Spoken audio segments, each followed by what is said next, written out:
ever walked along the beach and found an ordinary shell? It had a crack or a blemish, but you took it home and vowed to treat it well.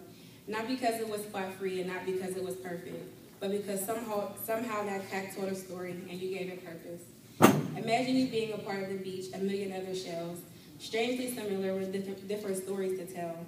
In his eyes, you're not sand or a shell. In fact, you're a combination of the two. Strong but yet so fragile, you're glass, you're a jewel.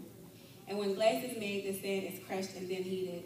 It's molded, proved, and sculpted, and its process is often repeated. It has to be worked for the purpose it will serve.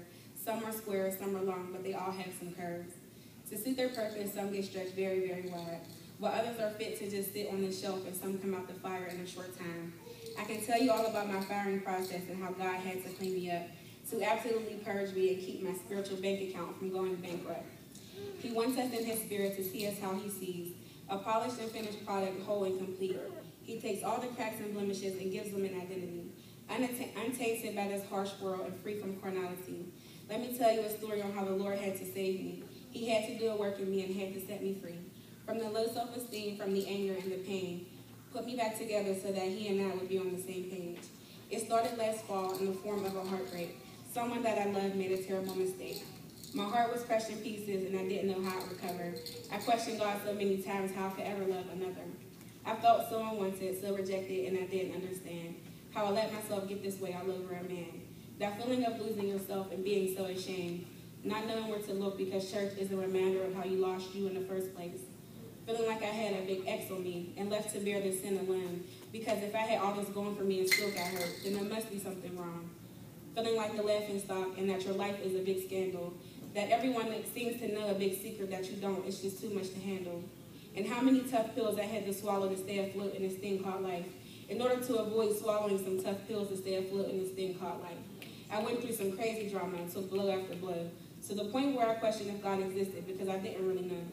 Because after all, if he loved me so much and saw all this pain, didn't he think I deserved some sunshine after all this rain? I questioned God some more about all these trying times, and I guess he got tired of me whining because he came to me and replied, yes, I've watched and seen all you're going through, but since you want to question me, can I question you? How come you don't see yourself the way that I see? I love you far deeper than your pink lip gloss and big earrings.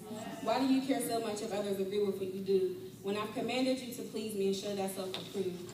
If you could see the way your brown gems sparkle when you talk, and how much confidence you embody when you walk, the twinkle of your smile that reassures even the uneasiest of souls, a heart that has been mangled over and over by things beyond your control.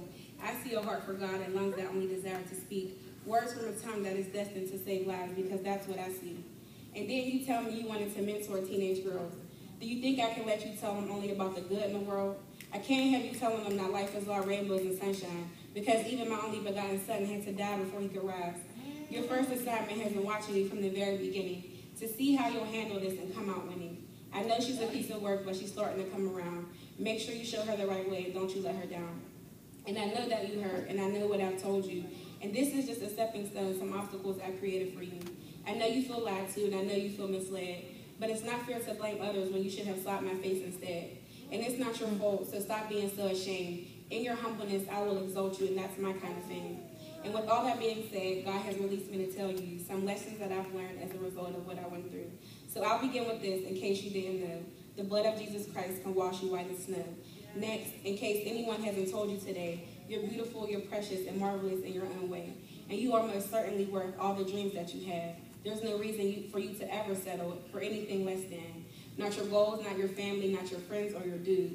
I just gotta be real. Don't you think that I'm rude? We have to stop telling God about the life that we plan and how we want to build up a boy and make him into a man. Do not feel obligated to be with a person because someone says you're meant to. Seek the face of God and allow him to choose a mate for you. Holding on for the sake of history and potential gets old. The potential is never promised, and after all, history is old. Sometimes you have to wipe the fairy dust from your eyes and set a clear limit on how many times you're willing to try, because none of it means anything until God calls it into covenant. We try to make these men our husbands before God even works on them. Get out of the mindset that we have to be their everything. I cooked, I supported, uplifted, and cleaned. I upgraded a dude from point A to point B, and he still had enough time in there to find a way to cheat.